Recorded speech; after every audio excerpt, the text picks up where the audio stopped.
Dr. DC podcast. My name is Colin, and next to me is the doctor himself. Hello.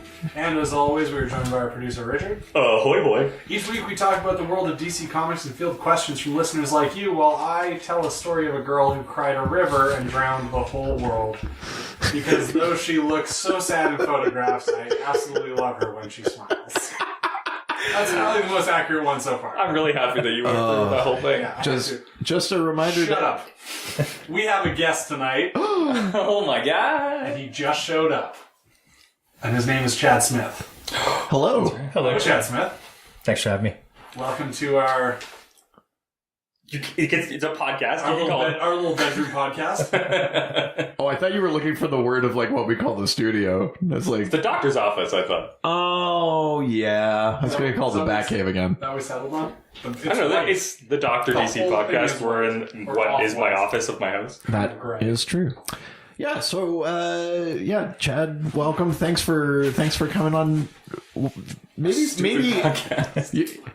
That's right. You're getting in on the ground level. I'd say the ground level, but like we've been doing this for a while. The second floor. We've been doing this for a while, and it's not showing signs of improvement. So, but yeah, like maybe we should just start with let's introduce Chad to the listeners at home. So, did you want to maybe say a little bit about yourself? Yeah, sure. I'm kind of a professional geek. I started out drawing comic books years and years ago, and then from there I started working in animation. From animation I went to video games, and now I'm directing cinematics and trailers for video games. That's amazing. So let's back up then. We've got illustrator, animator, director, martial artist. Like you're immersed in the superhero.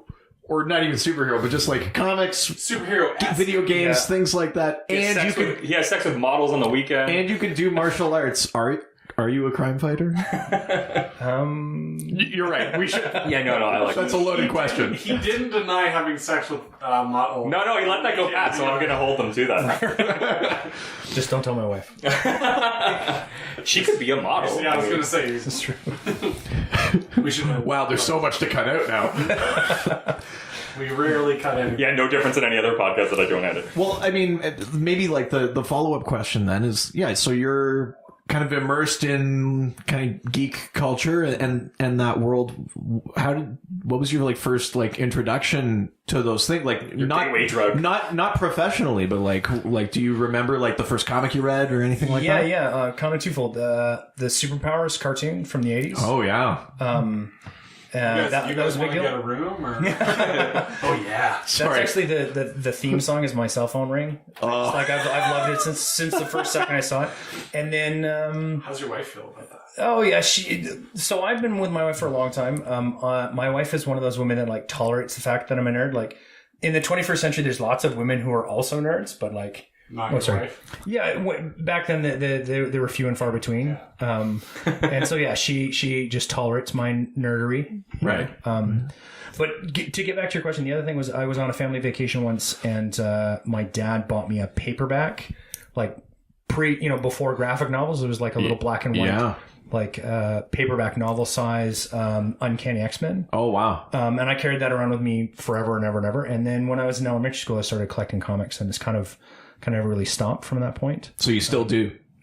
Not nearly like I used to. I have all these long boxes filled with singles that aren't worth the paper they're printed on. Sure, yeah. Don't we all?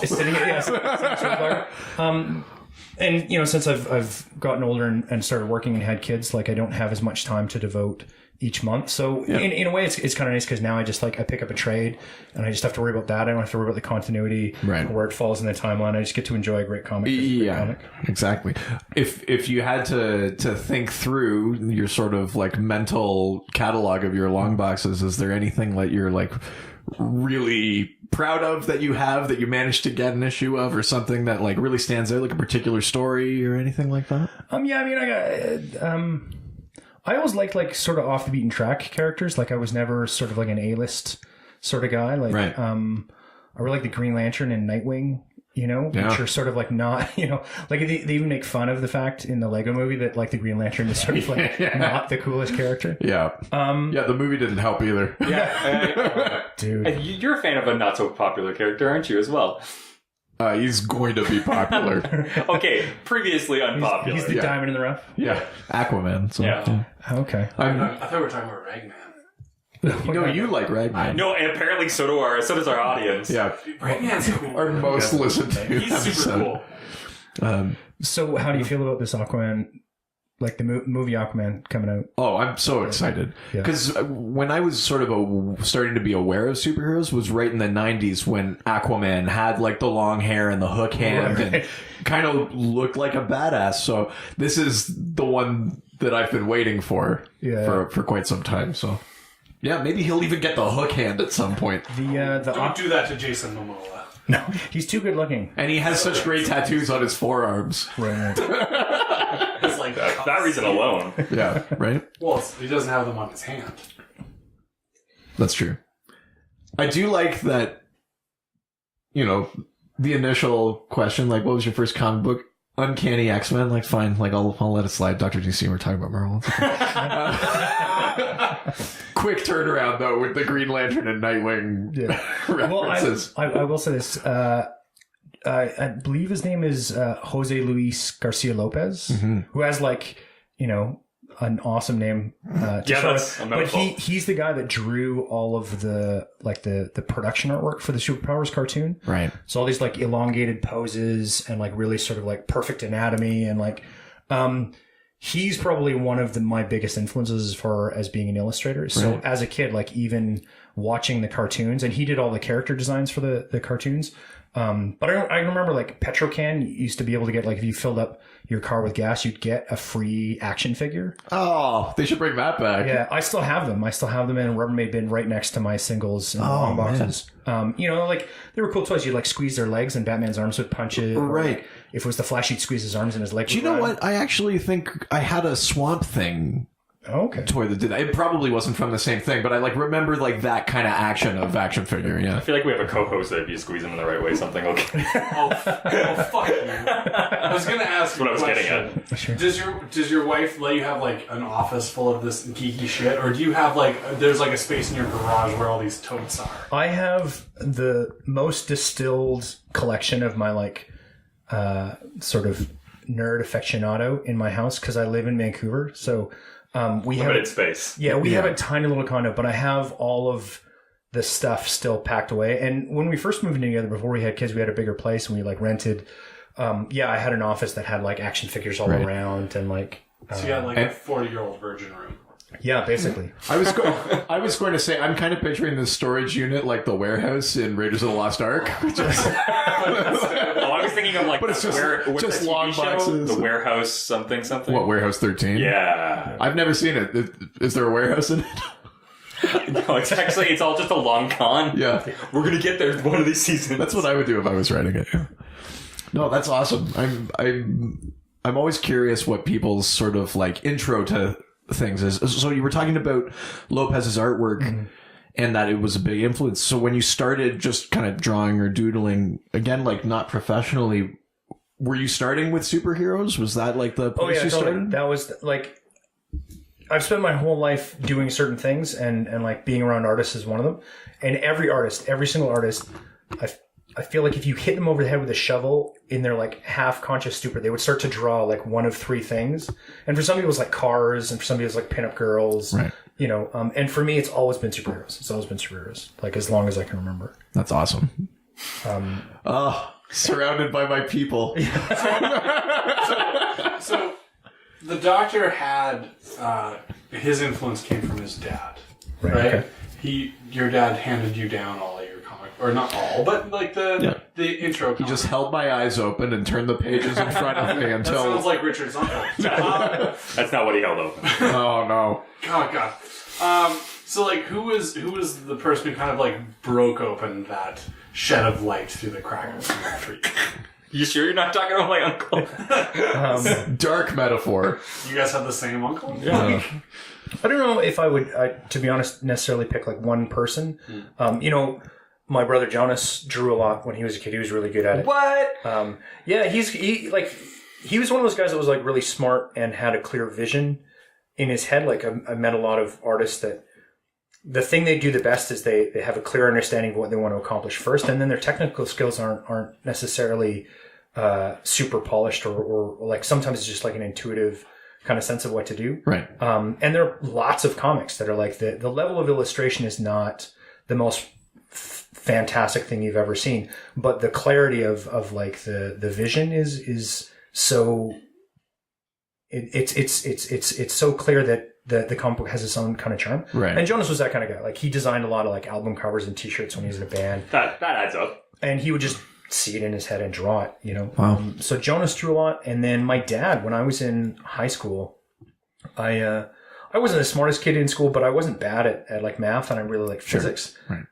So when I went to school, like in grade 11, you could get these provincial scholarships if you got good grades. Right. So I was going to double down on sciences because I wanted money to go to school. And my dad took me aside. He's like, "Do you want to be a physicist?" And I was like, "Well, it's cool." Science. Right. And he's like, Kind of tend to be physicists. dodging the question. Yeah. And then he was like, "What do you really want to do?" I was like, "I really want to draw comic books." And he's like, "Okay, go to art school, draw comic books." And I was like, like you're encouraging your son to go to art school. Like this is not what most dads do. Right. Yeah. And he's like, no, take a chance on it. And if you do it and it doesn't work out, physics isn't going to go anywhere. Like people still need physicists. Yeah. You know, but you might as well take a chance. Like you don't want to get a job. You don't want to succeed at having a life you don't want to have. Yeah. Right. Encouraging artists, that's how you get away from Hitler. So I'm just saying. Call back to that super fun episode about Nazis we did. For all of you who listened to that, thanks for sticking with us. Sorry. Thanks for listening to the whole episode. Yeah, that's right. Well, that's awesome. So then flash forward to where you are now. What's like a current or like recent project that you've worked on that you're particularly proud of or that you're allowed to talk about? Or... Not allowed to talk about a lot of stuff. The last project is not a is a video game project, not a comic book project. I did a bunch of storyboards for the pre-rendered cinematic scenes from Mass Effect Andromeda, so all the like giant space battles. Yeah. Oh man. So yeah, kind of related to comic books, I'm a big space opera fan. Right. So that was pretty rad to draw. That series is the best. Yeah, like drawing giant spaceships fighting, you know, with like huge armies and, you know, planets. Sounds and terrible. Nebulas and stuff. Now, was Mass Effect the one done by BioWare out of Vancouver? Yeah. Whoa. Yeah. Well, no, I Colin! Whoa. I used to spend some He just time came with- alive. He's like, I dated this like geek girl and like. I'm not going to deny or confirm that statement. Wow. Yeah. I'm proud of you. That's really I awesome. am that handsome and charming. Were you a fan of the series before? Yeah, totally. I got into comics because I like telling stories. That was the thing. And then when I left, because comic books is a really tough industry to make it in. Like it's a lot like acting or music. It's like there's like 1% of the 1% that are making a lot of money, and then 1% are making okay money, and then the other 99% are not making any money. So when I went into storyboarding, it was the same kind of thing. It was like you're telling stories with pictures. Right. And then when I went into video games, I was most attracted to the games that had like a story, right? So Mass Effect has like a real story. It's not like, you know. Yeah. Palpable. Yeah, exactly. That's awesome. Saying space opera, just like one last thing, because it made me think of it. I can see maybe why. Or the connection to like Green Lantern or things like that. I was just going to say, I'm like, is there space operas in? I mean, there's definitely. I mean, he's like an intergalactic cop, right? So there's like that sort of element in Green Lantern. But I was wondering if you like, were you like into Flash Gordon and things like that too? Was that like like an influence in there? Or? Yeah, I remember seeing the live action Flash Gordon movie when I was a kid with the Queen soundtrack. Yeah, that's the one. You'll save every one of us. It feels a little bit like Queen phoned that one in. Oh yeah, like the lyrics are not profound. You know, it's like that was a first draft. Whenever I think like space opera, I think like Queen or Bowie. Yeah, more Bowie I think than Queen. I think you're right though. The Queen's best work was not in Flash Gordon. Ironically enough, it's not the greatest movie. The theme song they did for the first Highlander movie is fantastic. Yeah, as a Queen song. That's Who Wants to Live Forever, right? Yeah. Terrific. Oh, why doesn't Queen do? Because of sadness. Oh, right. No, that's awesome. I'm so excited to have. I like how you just glossed over the whole Queen issue. I'm so used to glossing over things between you and Richard. I know. You keep talking about this, I'm going to start bringing up things. So. Yeah, I know. No, I am very excited to have Chad in here. So let's. I know you're not alone for once. I know. He's only the second smartest guy in the room at this point. I'll take that. That's fine, as long as I'm not fourth. Yeah, so let's get into it, shall we? Sure, yeah. So, this week, our theme... Or not this week. I guess we're doing a special. So Who knows what this will be? Maybe it's a special. Maybe it's a normal episode. We'll see how long we go. Yeah. So it's the DCEU. Yeah. So we thought having Chad here, we would talk a little bit about animation in film, and just kind of go over some stuff with that. But we also have some Twitter questions that we need to cover, obviously. Yeah. So we have a double up by Phoenix Person.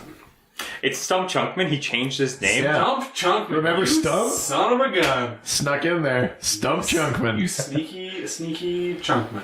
Do we want to go right to questions, or do we want to talk a little bit about DCEU first?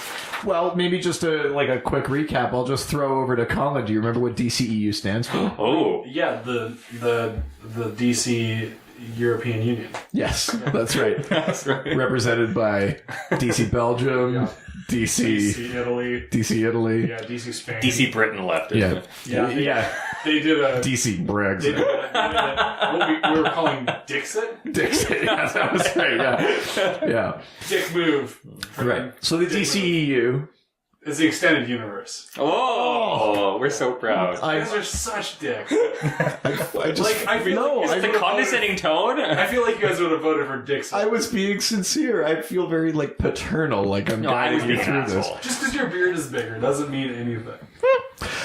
So, at any Much rate... like Dr. DC's father Receded believes about me. I was being an asshole. So the DCEU, the DC Extended Universe, like Colin very rightly said, refers to the current cinematic universe. So it's Man of Steel, Batman vs. Superman, Suicide Squad, Wonder Woman, the upcoming Justice So do we not League. get to include the previous stuff? And what is that referring? What is that called? I think it's just called, Forget We Did It. The DCU. Even Dark Knight and everything? No, so that's not the DCEU. The DCEU refers very specifically to this continuity. So there's obviously, no name for that? Or is no. it the cinematic universe, maybe? Well, no, I think because really there weren't cinematic universes before this one. Oh, it was just one-off. It was The Dark Knight was off in its own thing. Green Lantern was off in its own thing. Yeah, it sure was. Jonah Hex was off in its own thing. Oh, God. That was DC? Yeah. Whoa. Steel was off in its own thing. Your girlfriend, woof. Whoa. Well, hold on, throwback. That's good. So the DCEU basically only refers to this sort of new crop of movies that are all interconnected because Marvel did it. I got in shit on Reddit because I was for our previous episode. Right. I went on Reddit and I was like, "Oh, looking for any sort of questions about Nazis in the DCEU." Right. I thought that just meant the whole the comic books. I didn't realize it just meant. Oh. And surprisingly, Reddit got mad at me and told me why I was wrong. Oh, it's Reddit didn't respond well to a slight misspeak. No, it's weird. Usually they're so kind, but Actually, So forgiving and forgetful. But truthfully, on Reddit, we do typically get a lot of really great feedback. We get lots of very lovely people, unless we but screw it up, unless you say something stupid, then you're worse than Hitler. Like Nazis. Are they going to change it worse than Trump? Is that what's it's going to be? Wow. Oh, okay, no, we did our Nazi episode. We're done. So we got to move forward. So at any rate, DCEU listeners, because at this point the impeachment has already happened, and we're moving. Oh, is that what's happening? Okay, Yeah, wow, it's going to take a while before this episode comes out. We're moving forward.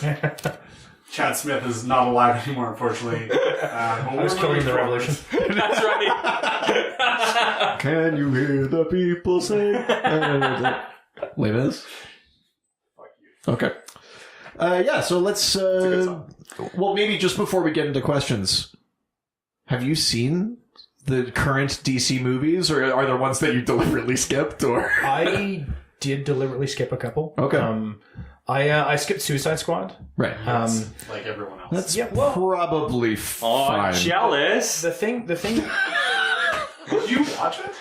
Yeah. We know he did because the last time I brought up Suicide Squad, there's like a full 30 seconds of him making the fart noise in the background. I don't know if That's the one. Yeah.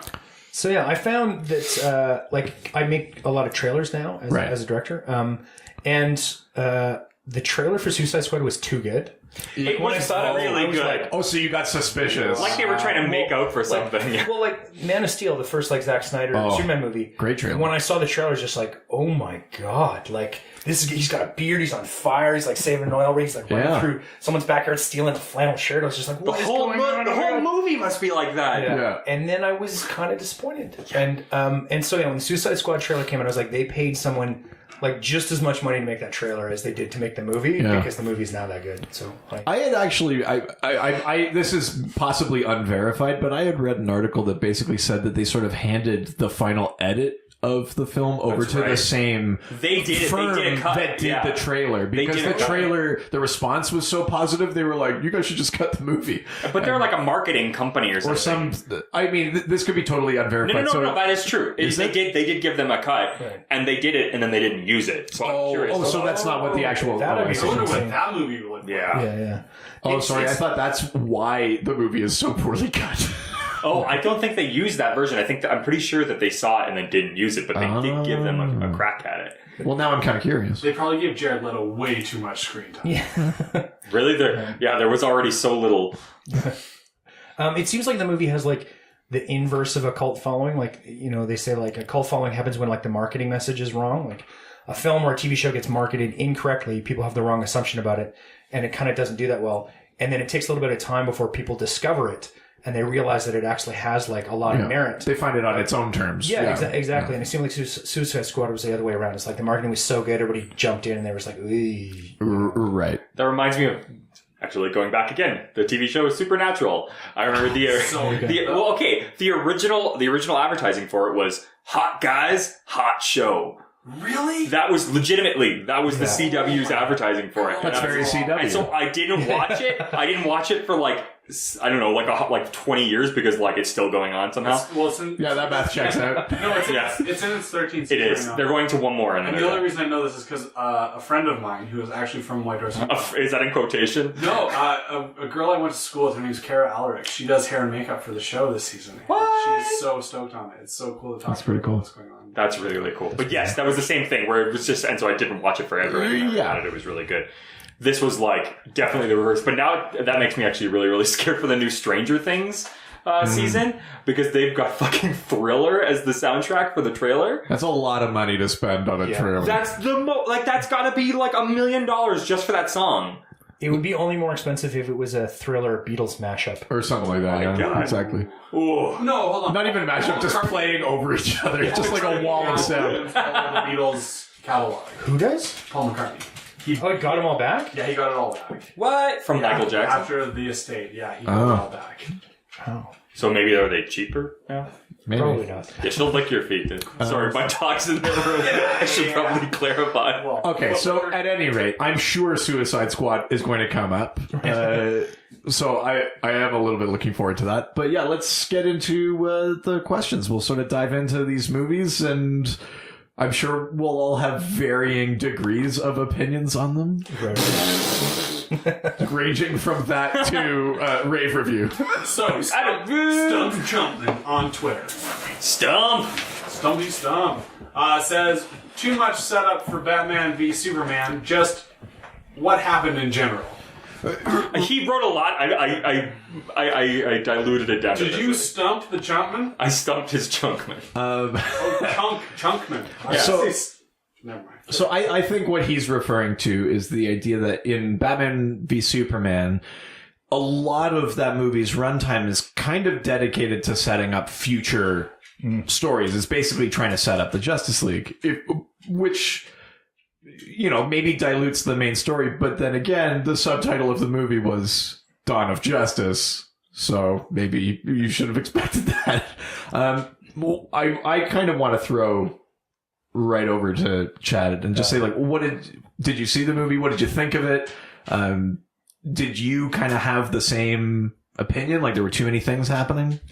Yeah, like, I feel like it kind of suffered from a couple, like, with the drive to take continuity between films from comic book franchises. You know, there's kind of two things that I find that are happening is one, like, there's a lot of movies that are coming out, you know, that are kind of they're like a solid origin story, but they're not really like a memorable film. It's just like they just exist to set up the sequel. Sure, yeah. And then just like trying to you know, like, I think with Superman specifically, the DCEU is having a hard time making him appealing for a cinematic audience as opposed to like a comic book audience. Right. I always kind of felt like the most interesting thing about Superman is that he's the exception to the rule, that like absolute power corrupts absolutely. Like, right. He's a Boy Scout from Kansas, but he can do whatever the heck he wants. Like, yeah, you know, you can swear it. You know, Boy Scout from Kansas. You can say. I feel like when you're talking about Superman, though, you should refrain. You should reel it in. Yeah, that's true. Man, I have so much to learn. Yeah. But you know what I mean? So I felt like Superman as a character, they were still kind of struggling with, right? You know, sort of, and you know, yeah, I think his personality is a big part of that conflict, like the relationship between him and Batman. Yeah. So I felt like that kind of didn't really pan out. See, and I think what I'm kind of encountering as time goes on, and I'm sort of like reading people's responses to these movies, like, and now like a year or so after the fact as well, is like, I definitely take things for granted, just like knowing the comics and knowing that like all of those things in the movie that people don't like about him, like doubting himself or things like that, like there's like canonical comic book proof that Superman has done those things. Like, it's not Superman. Right. But if you're more casual kind of in that lore, or you just remember the Christopher Reeve movies, or even like the cartoon, it's maybe hard to see Superman in that kind of light. So sure, right. I think, yeah, I mean, like, I've definitely gone into those movies possibly like too forgiving, but because of that knowledge, and it's been kind of interesting to get kind of reined back, that there's some sort of middle ground between what people expected of like the old Christopher Reeve movies, and then maybe what is comic accurate but a little jarring for an audience. Right. So let me ask you this.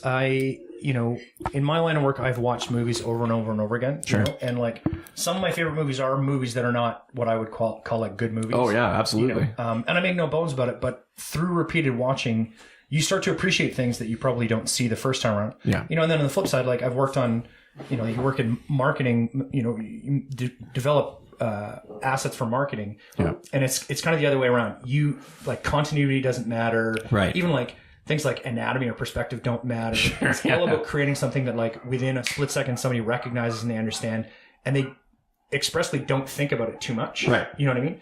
So like, watching the movies over and over again, which I'm sure you have, what are the like if I go back and watch the movie in the next week, like, what are the diamonds in the rough that I'm looking for In Batman versus Superman? Yeah. I think one of those diamonds in the rough, as you called it, is the portrayal of Batman. I think it's generally considered that Ben Affleck knocked it out of the park and did a great job, and he's actually one of the stronger points of that movie. But beyond just his performance, I mean, like, we talked about this in a previous episode, Batman kills a lot of people in that movie.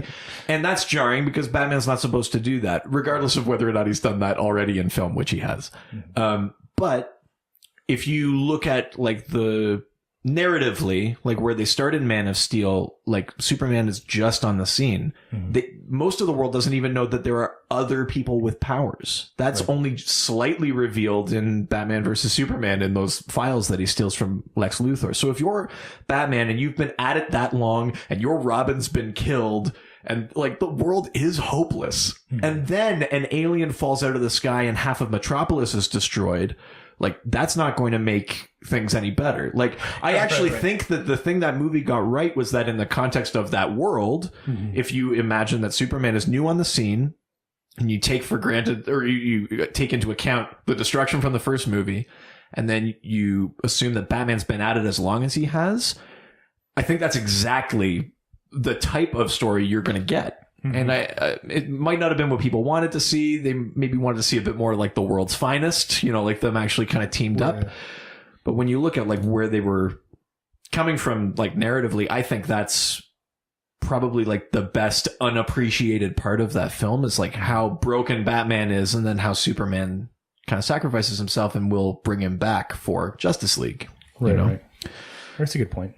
Yeah, I mean, I don't know. I mean, there's something to be said for like, I think maybe where the DCEU takes some flack and Marvel doesn't is that in Marvel, the films are all connected, but the character arcs seem pretty contained to movies, like each individual film. But in the DC one, like you really have to be in for the long haul. Right. Like that arc for Batman is 2 movies long now, at least. The arc for Superman is like 3 movies long now, at least. So yeah, maybe it takes like more patience with DC because that story's being told over a longer period of time or something. Right. Or maybe I'm just really forgiving. No, I think DC movies by and large have had sort of grander cinematic aspirations. Like that was one of the things about The Dark Knight that I had always wanted to see. Like I just wanted to see a great movie that was going to win an Oscar. Yeah. Because it was a great movie, but it also happened to be about superheroes. Yeah. Like that was an afterthought, or like that was like a, somewhat important point, but it wasn't like the main point. The superheroing's really like tangential to that story. Yeah. Was that the one with Heath Ledger? Yeah, it was. Yeah. I saw that and was blown away not only by like the acting in it, but just like how the cinematography of it just like really kind of captured everything that you needed. Like, oh yeah. Every single emotional turn in that was so incredibly captured. Yeah. Well, that and like I think Christopher Nolan doesn't want to tell like formulaic stories. Like all his movies, the stories are like airtight and they're interesting and they're like everything is motivated and there's a reason and a rhyme to everything. He's a really, really smart guy. And like I was saying before, like a lot of times there's origin story movies where it's just like a template. Yeah. Of like, here's the character, they're flawed, they have a tragedy, they have to learn their lesson. Oh, and they're a hero at the end. Yeah, exactly. And yeah, so like The Dark Knight was an Oscar award-winning film, and even like the Richard Donner like Superman movies, that was like one of the highest grossing films of all time. Like it had Marlon Brando play Jor-El. Like, where's I think Superman 2 is an incredible movie, but only the Donner cut. Right. Yeah. Amen. So the Marvel movies I feel like are more like popcorn movies, and I think to a certain extent it's super successful for them. They make a ton of money, and it's lots of fun. Yeah. But yeah, I can see what you're saying about like DC investing a little bit more in the long haul because they want to tell like a bigger story that's like more involved. It's probably riskier financially to be like you have to like sit through 3 movies to get like the Batman and Superman you want, but like we'll get them there, but like we're gonna make you watch all this other stuff first. Hey Richard, do you have any offensive Ukrainian Popeye to add to this? I don't know, I've just been missing it.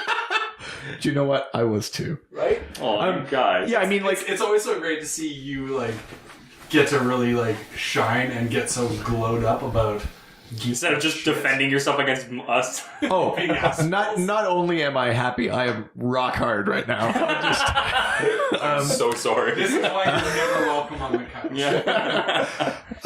Hopefully for Stump Chunkman, that kind of addresses the very general what happened in Batman v Superman. Yeah. I mean, plus everything else you guys think about. I mean, there's a million other things we could say about it too, but I think we sort of maybe touched on the core issue, which was that there were just too many things happening. I mean, Yeah, can I ask you a question about the movie? What did you think of Lex Luthor? I thought that Jesse Eisenberg played the best possible version of the Riddler. That's not the question. That is exactly. If all you did was just switch that like company to Enigma Corp, like they're the ones that put the bullets in the desert, and like if you switched all of that, it would have been perfect. Yeah. But all of that being said, even though it's not the Lex that I wanted or was ready for, it's nice to see someone trying something, like, instead of just being, like, derivative or, like, just trying to be like whatever Gene Hackman was doing in those original ones. What is the modern version of, like, a mega, like... You know who I want to play Lex Luthor? It's not going to happen. This is like my pipe dream. Because Lex Luthor is supposed to be the guy who's got so much force of will. Like, he's basically just like Batman. He's basically just like Bruce Wayne, but he's jealous. Like, like Bruce Wayne isn't jealous of anybody. He doesn't want to be like anybody else. Yeah. But Lex Luthor, it kills him that Superman's getting all this attention. And that's really the only, like, big difference between them. They're rich. They have a ton of force of will. They're super smart. It's why Luthor got an Orange Lantern ring during Blackest Night. Yeah. That's a sidetrack. Yeah, sorry. Daniel Day-Lewis. I think Daniel Day-Lewis... Wow. Oh, DC execs, listen up. Hey, you know what? That guy disappears into a role. He could have been in there already for all we know. I drive your bat car. I drive your bat car, and I make it mine. Exactly. I steal your Martha. Yeah. I steal it up. That's amazing. Daniel Day-Lewis... Because he has the force of will where you're terrified of him, and you think that he legitimately could do just about anything. Yeah, exactly. Oh, wow. I like that. I feel like his ideal of Lex Luthor and my ideal of Batman just wouldn't gel. Oh, what, you're like scrawny hipster Batman? Yeah. Hipster Batman? It'd be like Batman and his dad. I can tell you right away who would win in hipster Batman v Superman. And it's not hipster Batman. Yeah. Oh, he might outsmart him. I don't know. Yeah. So Stump Chunkman really dedicates his life to Twitter. So we have two questions. We love you, Stump. Colin doesn't speak for the whole Suicide podcast. Squad think the success of WW changed their thought process on the universe? ? Right. So there's a. I'll just very quickly say that I do think that. I don't think the success of Wonder Woman has changed their mind about the direction of the universe. I think the failure of Suicide Squad did it, and that's why Wonder Woman turned out as well as it did. So Wonder Woman is more the example of them already changing things as opposed to it being like a fluke and then them changing things because of Wonder Woman. I think Wonder Woman 2 is DC's ace in the hole. Yeah. Like equal representation and like girl power is probably the one of the most important parts of the comic book industry right now. Like when I first started drawing comic books, I went to the San Diego Comic Con in like 2002 versus like today, it's a completely different landscape and it's changed for the better. Right? I mean, there's no comics now. Well, let's not talk about the San Diego Comic Con. When I went the first year, there was only 40,000 people. What? Only. Yeah. I know. I'm sorry. 40,000 people sounds like... That's like what's going to be at like Comic-Con, right, guys? Yeah, that's the whole territory. The whole territory will be there. 35. Well, yeah. So and now it's like hundreds of thousands of people. Yeah. But the thing that DC has that Marvel doesn't is an iconic superhero that's been around for decades that's female. Right. There's no one ask someone that doesn't read comic books who is the most popular female superhero in the Marvel universe. And no one can answer that question. If you ask anybody who their favorite female superhero is, Wonder Woman, if she's not the first, she's in the top 2. Yeah. Right? Who's the other one? Probably like Supergirl or something, I would think. Probably Superman. Superman? Superman, as you've called her, yeah. I'm changing it up. Just take it with you when you go.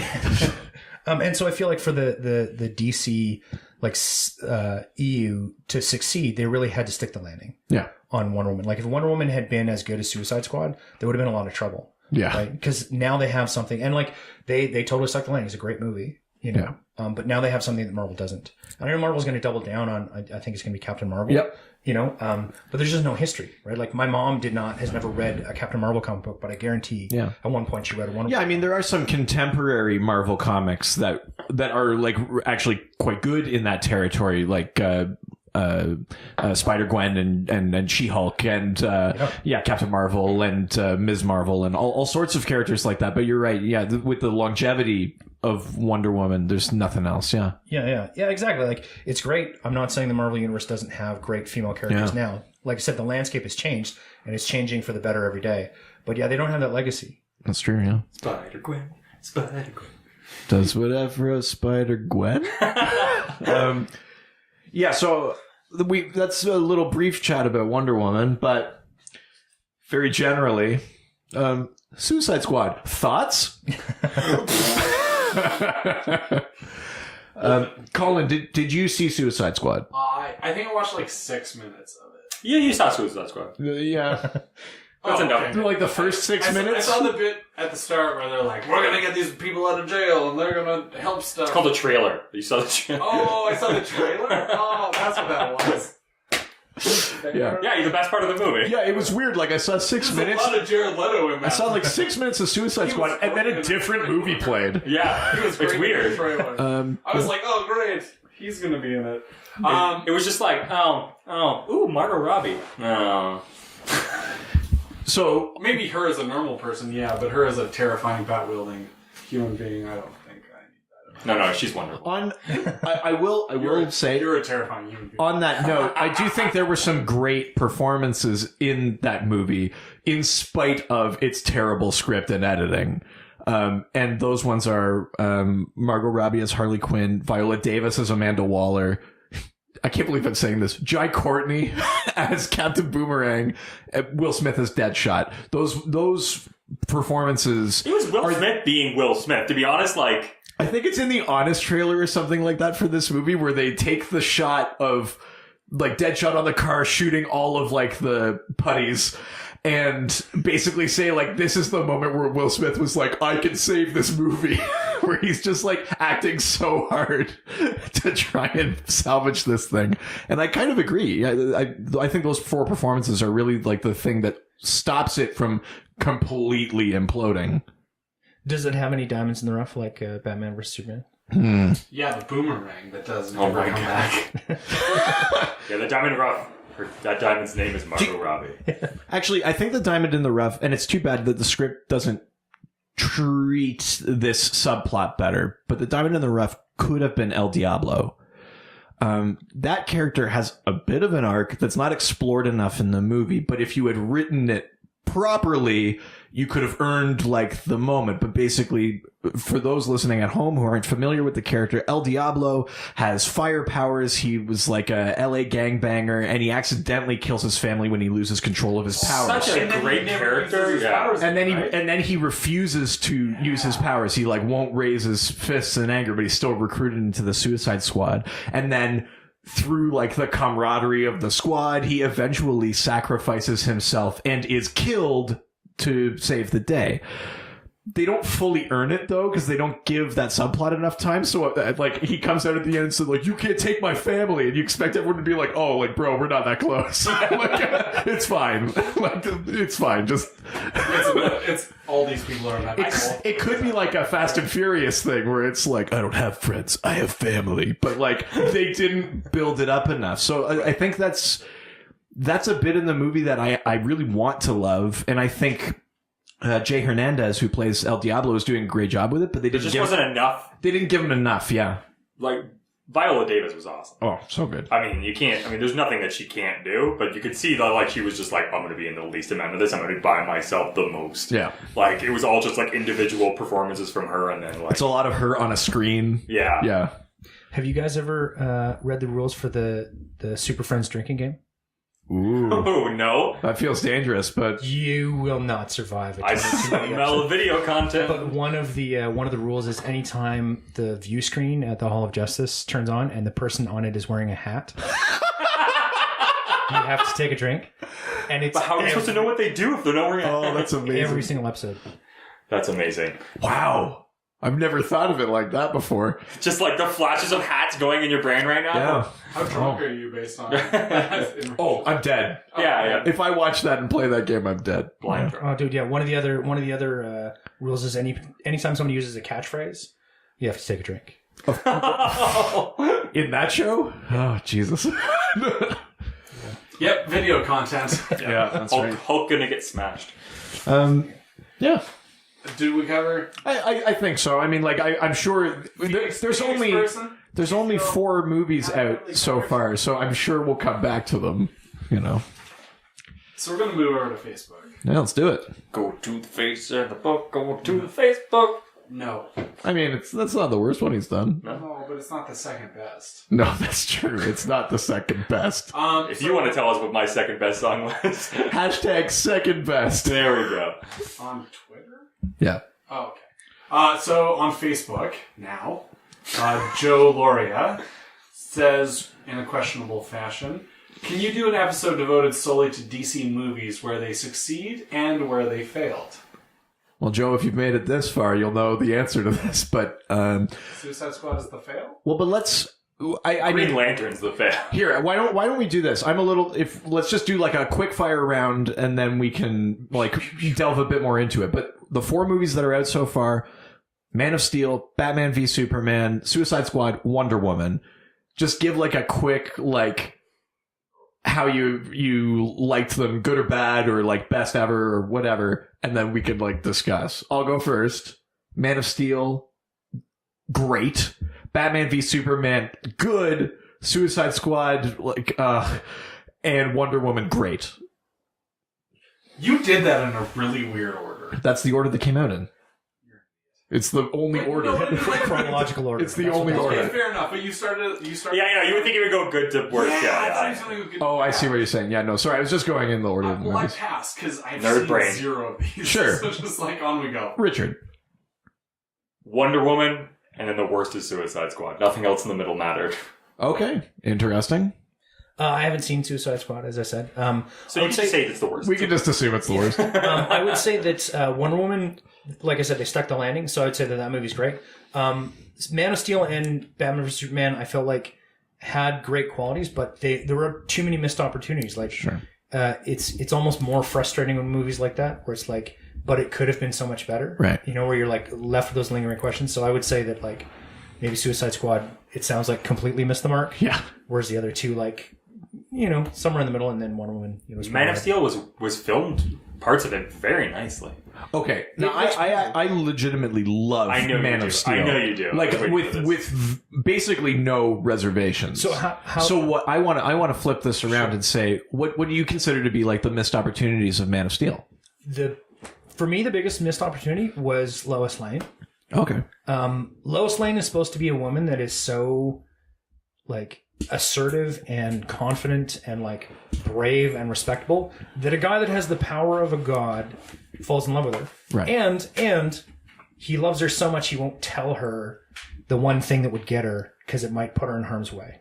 Right. So she's got to totally be awesome. And I loved Amy Adams in not that it's the greatest movie in the world, but Night at the Museum when she played Sure. Amelia Earhart. Yeah. I was like, she had like gumption, like old fashioned, Right. Yeah. old timey gumption. Like that Golden Age Lois kind of. Yeah, Exactly. Yeah, So- I would have liked to see that. I really thought that when I heard she was going to be cast as Lois Lane, I was like, okay, I can get behind this. Right. You know? And then she was just not really like an entity in the narrative. Right. You know? And that I thought was really disappointing because, you know, a lot of superheroes, as I've grown up, you know, they always had this like love in their life, you know, whether it's like Superman or Peter Parker or like the Hulk, Yeah. you know, like, but they can't have them. It's like, and that's one of the things that makes them super interesting, Right. You know? And then enough time goes by and comic book readers are like, this sucks, man. They got to get together eventually. Yeah. And Peter Parker marries Mary Jane and Lois Lane and Superman. And then the character kind of like, there's just, they don't know where to take it from there to keep them as interesting. Like Right. they don't evolve. And so, yeah, with Man of Steel, I really felt like Lois Lane was the thing that was missing to like humanize Superman. I also felt like the whole part where like he's got to kill Zod, it just didn't make reasonable sense. Like it felt like I was being trivialized as a viewer. Like I understand that was a great crux to like force the character into, Right. but it just didn't like mechanically make sense that he would have to do that.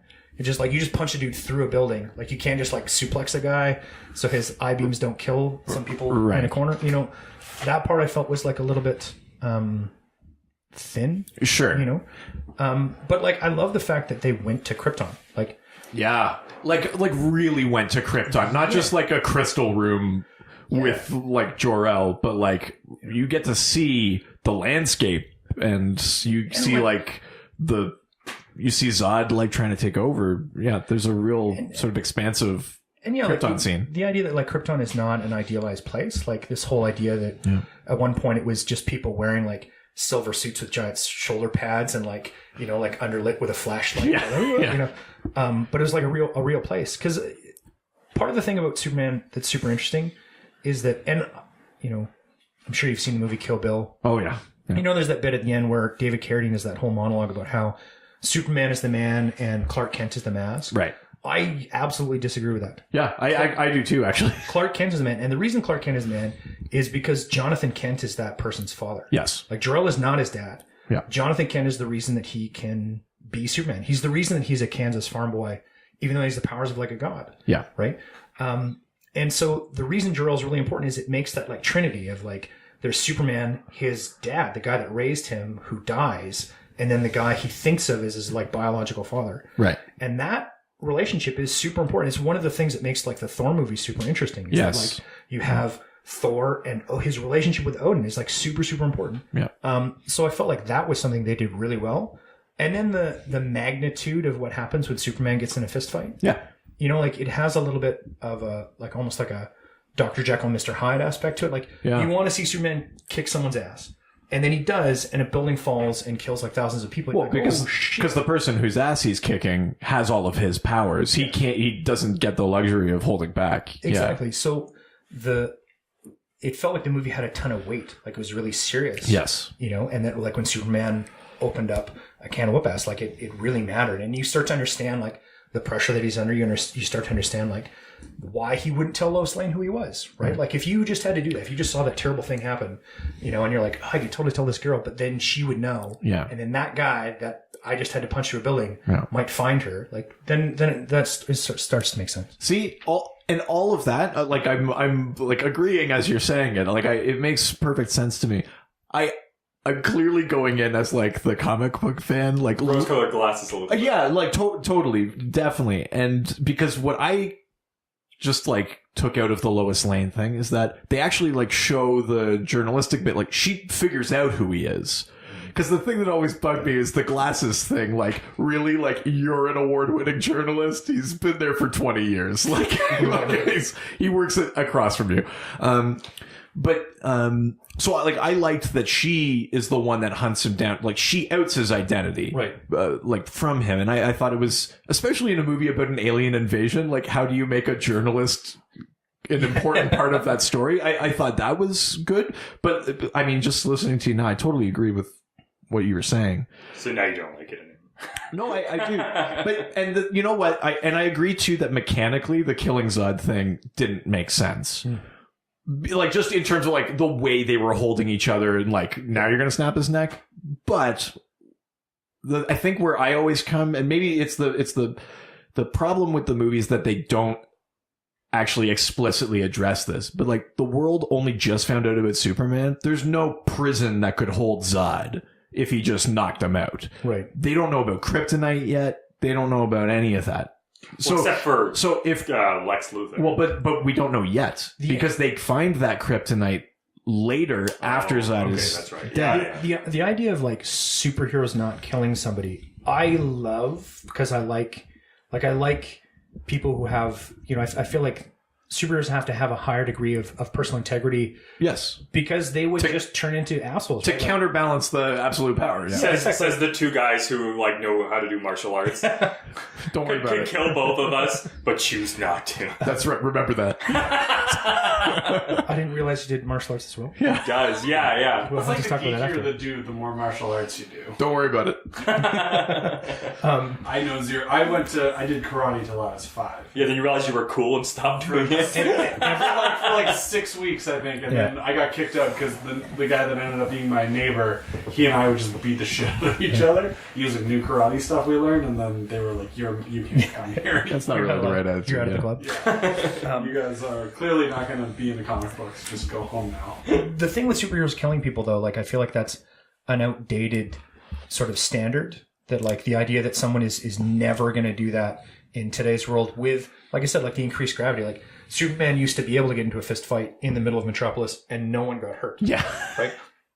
And now I think it's probably, especially from the perspective of trying to make a film it's going to seem naive to have that happen. Like, even in, like in Man of Steel or like the Star Trek Into Darkness, like the Enterprise crashes at the end. It's like they don't have to show a building landing on somebody, but you know that like terrible things have happened to innocent people, right? The thing with superhero movies these days is I have to feel like the choice matters to them though. Like same thing with Batman. Like seeing Batman kill somebody indiscriminately, I'm like, no. Not the Batman I know. Sure, yeah. Seeing Batman kill somebody and it matters to him and like it weighs on him and like the choice is relevant to the story arc. Sure. Yeah, okay, then that's sort of something, like it's like a different animal. Yeah, exactly. Yeah. I agree with that. You guys can just have a podcast where you guys both just say things and the other one agrees with the other guy. Yeah, for sure. This is such a different tone from every other episode. Usually Richard and I There's so few opportunities for jokes. It's funny when there's the three of us in the room and it's like either the doctor and I will tee off on Richard in just the meanest ways, or sometimes Richard your brain goes ouchy. Yeah, that's true. Fuck both of you. But it's always like this kind of weird dynamic. Well, I'm used to being the one who has some comic book knowledge. It's so cool to see Reed just like go on and on and on and on and on. And someone goes, yeah, but this, and they go, oh yeah. Well, it's like we get usually how weird to have momentum. we get like a question. Instead of painfully halting racism. We get a question, and then the doctor just kind of like tackles the question. And Richard and I are like, oh, that's really cool. Oh, that's so cool. We're like kindergarten kids. I'm used to being adored, not challenged. Yes, so. that's right. It's really cool. Fascinating. All right, next question. So our good buddy Grandpa Paul Schultz. Gramps. Grandpa Schultz. Grandpa Schultz is back on the show. Well, not on the show, but he's got a question.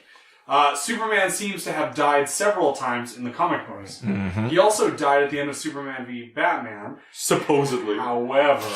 Yeah. Grandpa brings in the however. Old G. Pa Schultz. However, there is a teaser during the last 1/10 of a second of the movie where the dirt seems to lift from Superman's coffin. This seems to suggest that Superman may not be 100% dead and gone. Well, and the fact that he's like showing up on posters and stuff now. But... Given that Superman has died several times in the comics, do you have a prediction of how the DC Cinematic Universe would bring Superman back? That's a good question. I kind of want to hand this over to Chad. You remember? No, just based on Mr. DeVille? No, just based on the fact that, like, you have a lot of knowledge in the way that, teasers and trailers work, and the way that films kind of seem to go. What do you think? First of all, it's actually not a teaser if it happens at the end. It's called the stinger. Oh, you fucking idiot! It's called the stinger. Oh, I bet that stings. Not at all. No, I feel literally nothing. Because you guys are fucking I don't know. Like, kind of to your point, Superman just showed up on the scene. Like, they can really write anything they want to bring him back. Yeah. Back in the, and they've been killing Superman since I was a little kid. Like, there was a season of Superpowers where they killed Superman at the end, and they launched his like dead body into the sun. And of course, all he did was recharge, right? Well, but he gets power from the sun. He gets power from the sun. Yeah. The whole red sun thing. And then Darkseid shows up and tries to take over Earth, and they got to go into Darkseid. Yeah. That's as close as I can get to the voice from the show. Okay. He has the same voice as Dr. Claw from Inspector. He does, yeah, that's true. I guess the only thing I would say is just like the context of like the death of Superman in the comic books is like very strange because there's some sort of like Kryptonian regeneration matrix. But he's in yeah. He gets it. Yeah. He gets it. How the show works. I'm not doing that at you. I'm doing it. Chad is the new recurring co-host of. Every time he comes up here from Vic. We are so happy to announce that. Absolutely. Yeah, but in the context of the movies, he's literally just in a wooden box in the ground. He's not in a Kryptonian matrix. Did that seem responsible to you? To just be like, hey, this is the most powerful man on the planet. Everybody probably wants to chop his arm off and like put it under a microscope. Let's just put him in a box. And bury him 6 feet under. We've already seen it in the films because that's exactly what Luthor does with Zod's body. Right. Is like basically harvest it for evil. And then in the comics, in Blackest Night, they talk about like an organ harvesting operation on superhumans, and that's why the Justice League actually has like a mortuary vault in their headquarters so that people can't harvest the organs of fallen heroes or villains. We were talking about love to bury our family, but unfortunately, it turns out they were a superhero. The Justice League has their corpse. Wait, Blackest Night, is that Martin Lawrence? No. Wow. Okay, just like quick side note, I don't know why, but I saw Black Knight 3 times in cinema. Damn, Gina! So in the context of these movies, I don't know exactly. You just stunned Chad Smith. But you know how sometimes somebody refers to a movie that was not a good movie that came out like 10 or 15 years ago. Like it's well past the point of being part of the popular consciousness. Yeah. And it's just like, you just need a minute. I remember that That movie. was a movie. Suddenly all these like memories come flying back. Like, I worked in a video store. I worked in a Blockbuster. And so I've watched like uncanny amounts of terrible movies. Right, yeah. And man, I don't think I've thought of that movie since it probably was on the shelves. So yeah, for a minute there was just like, dong. For some of our listeners at home, Blockbuster was a store where you would walk in and there'd be rows and rows of films that you weren't able to download because the internet couldn't handle it and there were no services, and you would actually you would pay someone to borrow a movie. The internet hadn't been invented. I think it technically had been invented, but not. Like, when I was first, there were VHS tapes on the shelf. Like best friend So kids, VHS tapes. Right? You had to kind of sweeten the deal for them. That's right. So a VHS tape, if you can imagine like a long string of grocery bags chained together, and on them were images. So kids, grocery bags are these.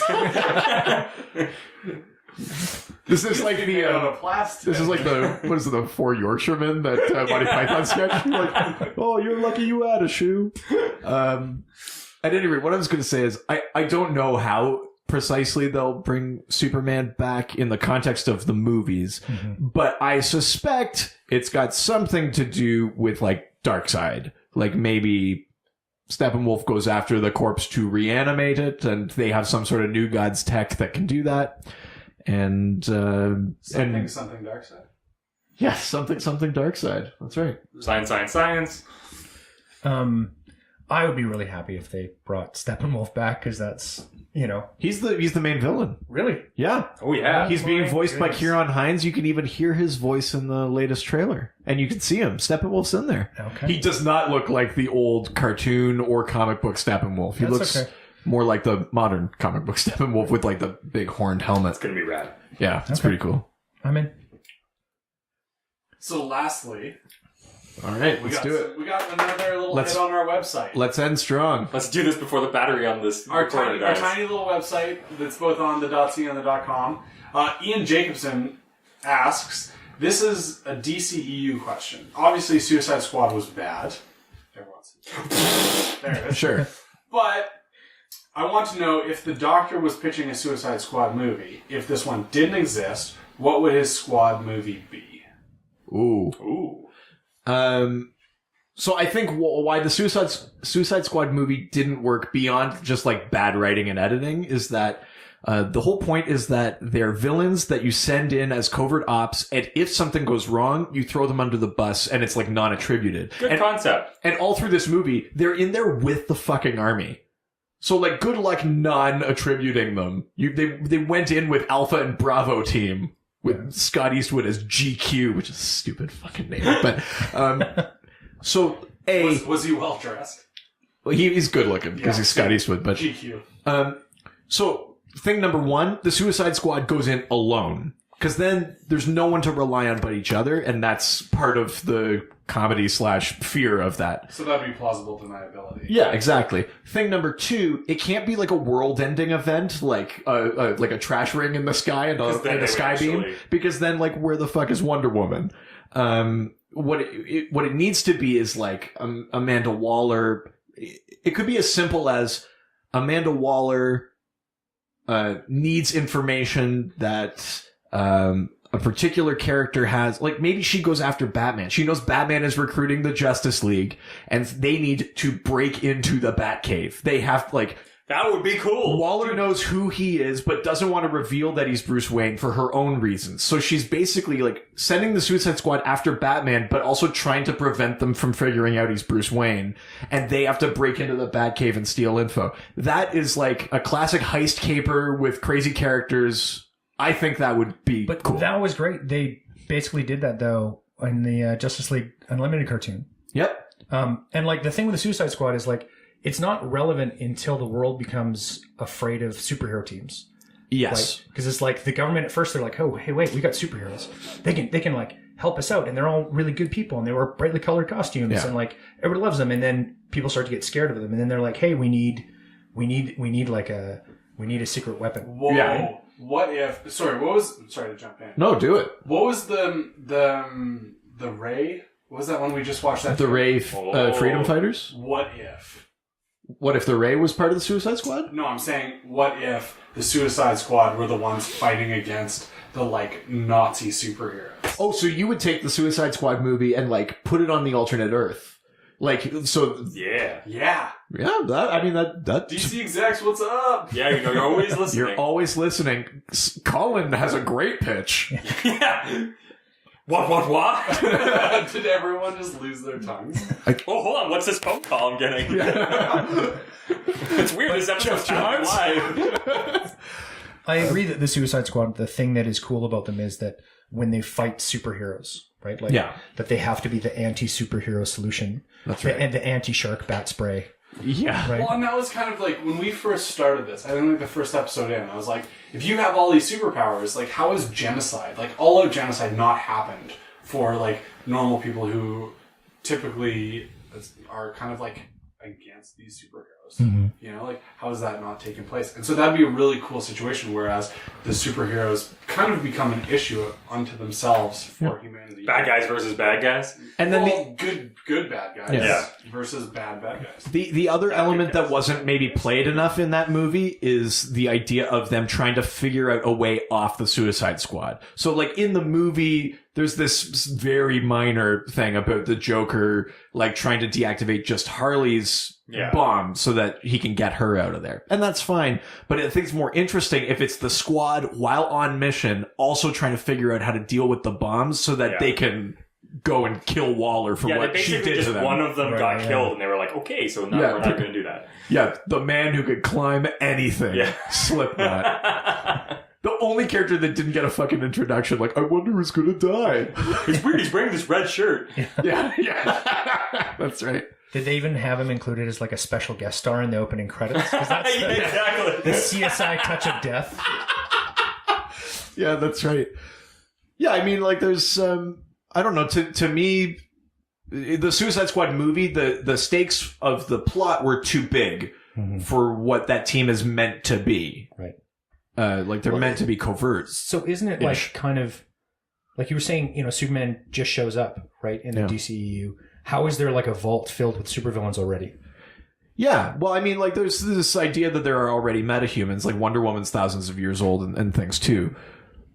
But the fact that the government has managed to keep this so secret is kind of miraculous. But like you said, Captain Boomerang is one of the bad guys? Yeah.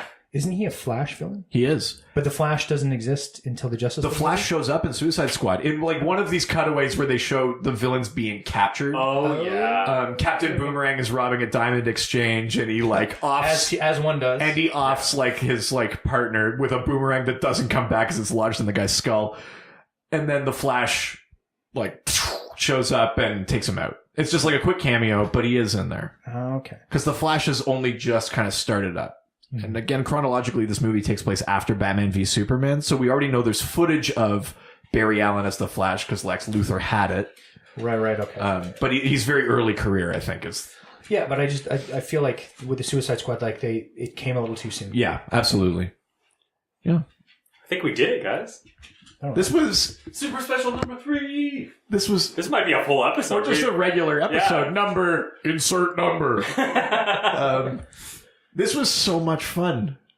Oh, thanks for having me. Don't get used to it. I am like back to your regular programming. I am exhausted. I think I have to go to the hospital because they say if this lasts for more than 4 hours, then it's like light a match. Yeah. We've been here for like 50 minutes. I've got really, like, calloused hands. I've been trying to deal with it. It's not working. Oh, God, I never even noticed. Don't worry, guys. Ukrainian Popeye will be back in no time. Glug, glug, glug, glug, glug. All right. So thank you so much, Chad. Before we finish up, is there anything you want to like plug, like things people should like watch out for that maybe you're involved in?